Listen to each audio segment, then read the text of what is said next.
इंद्रदत्त लखनपाल जी।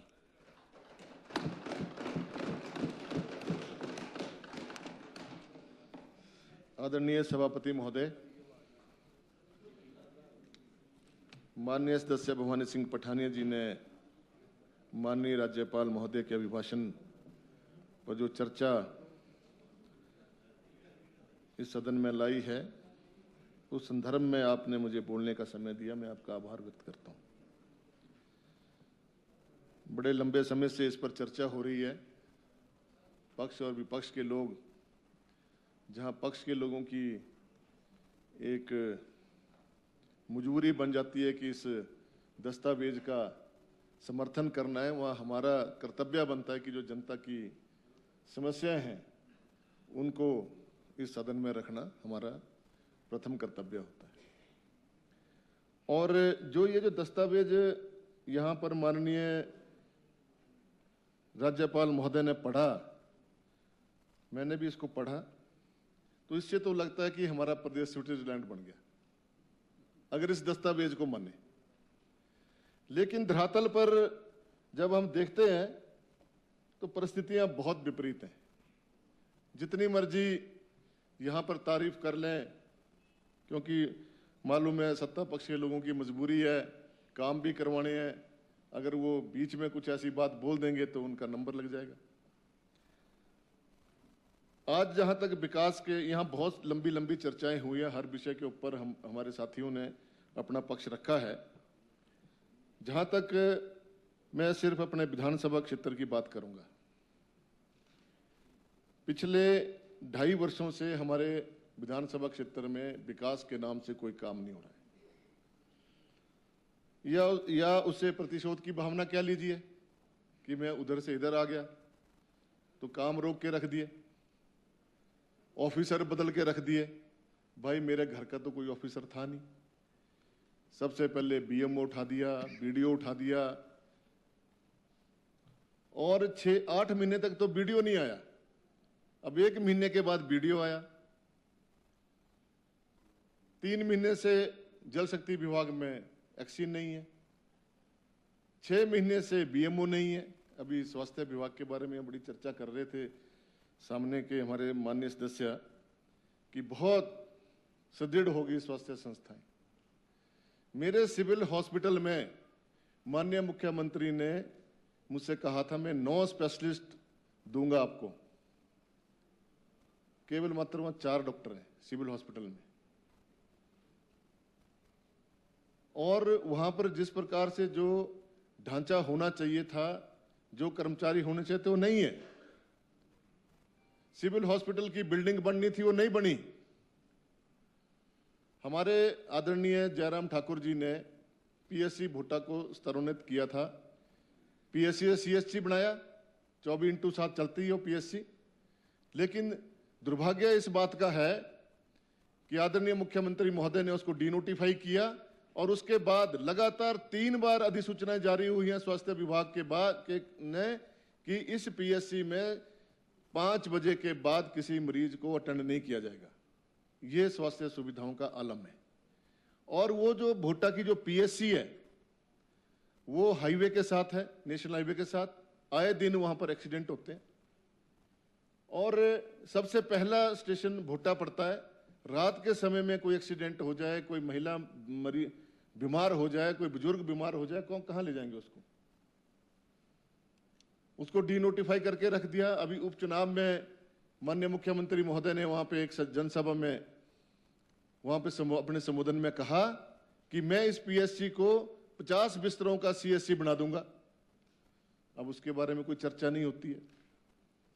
हमारा भोटा का bus stand, Badsar का बस स्टैंड, जिसके बारे में मैंने कई बार आपसे भी चर्चा की माननीय मुख्यमंत्री महोदय, आज दिन तक ना भोटा का बस अड्डे का काम शुरू हुआ, ना ही बड़सर का बस अड्डे का काम शुरू हुआ। एकमात्र हमारे मिनी सेक्रेटरीट का काम शुरू किया था आदरणीय जयराम ठाकुर जी ने, और आदरणीय मुख्यमंत्री ठाकुर सुखविंदर सिंह सुक्खू जी ने भी उसमें अपना सहयोग दिया। आज वो बन के तैयार हुआ है, पिछले 4 महीने से तैयार हो गया वो, लेकिन उसका उद्घाटन नहीं हो रहा, जनता को समर्पित नहीं हो रहा।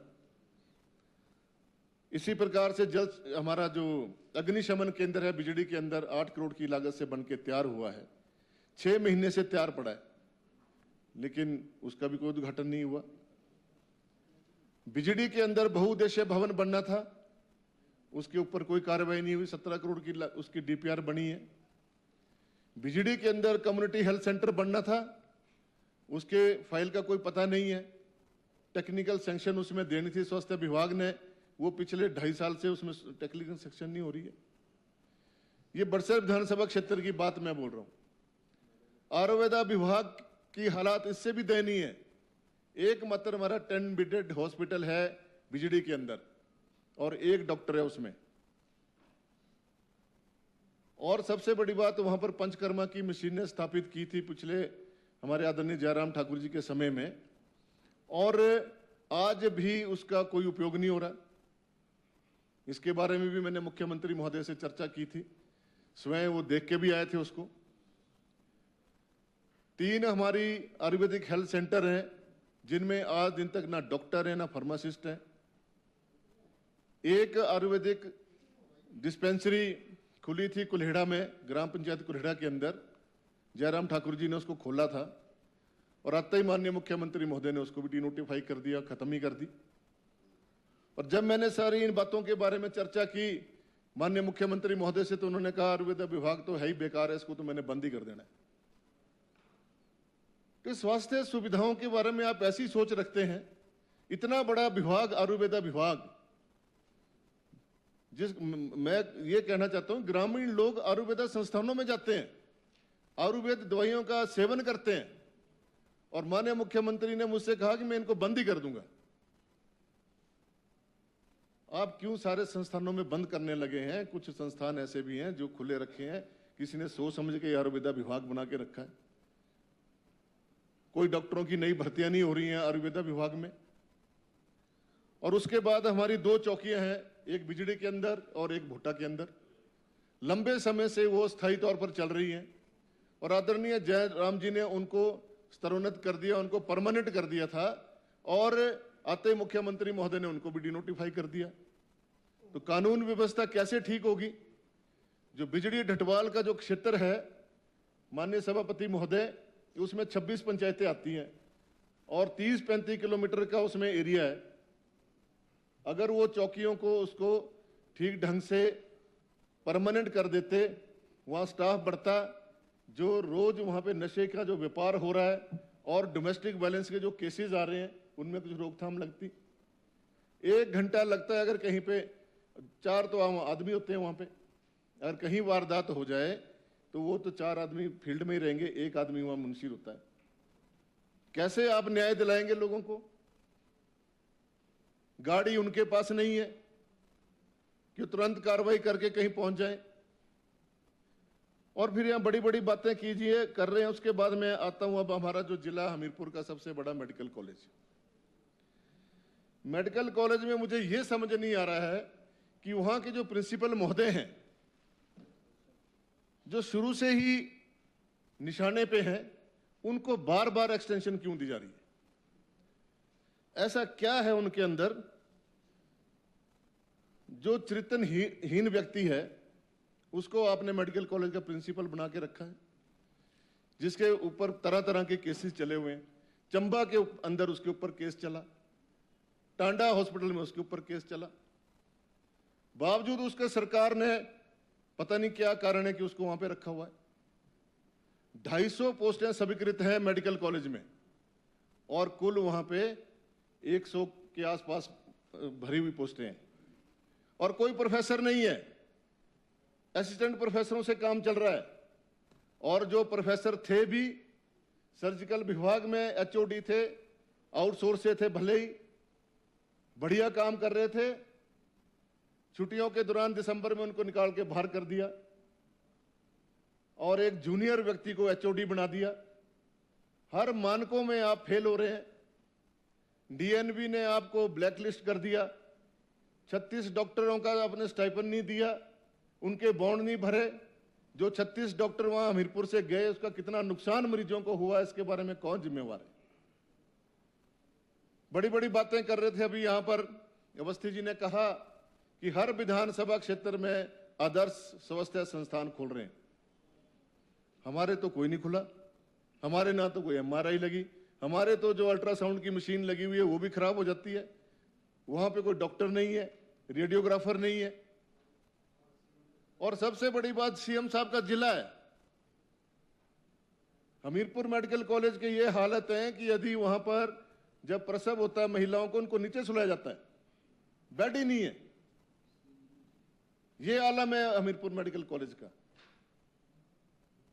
और टेंडरों में इतनी अनियमितताएं हो रही हैं, जो भारत सरकार ने पैसा दिया हुआ है उस मेडिकल कॉलेज को बनाने के लिए, उन्होंने आगे सब कॉन्ट्रैक्टर रखे हुए हैं और उनकी पेमेंटें नहीं कर रहे हैं, काम बंद पड़ा हुआ है। क्या कारण है? इसके बारे में सरकार क्या कर रही है? काहे की स्वास्थ्य सुविधाएं दे रही है? एम्बुलेंसेस हमारे पास नहीं है, एम्बुलेंस से ड्राइवर की पोस्टें खाली हैं, ड्राइवर की पोस्टें नहीं भर रहे हैं। रात को मरीज आ जाते हैं तो हमारे को संपर्क करते हैं, हाय वो तो ये गनीमत है कि हमने अपने तौर पर एम्बुलेंसें चला के रखी हैं, तो उनको एम्बुलेंसों को भेजते हैं दूर दराज क्षेत्रों में। हमारा जिला मेडिकल कॉलेज जो वो रेफरल हॉस्पिटल बन के रह गया है। 3-3 महीने तक वहां पर सीटी स्कैन के नंबर नहीं लगता, एमआरआई का नंबर नहीं लगता।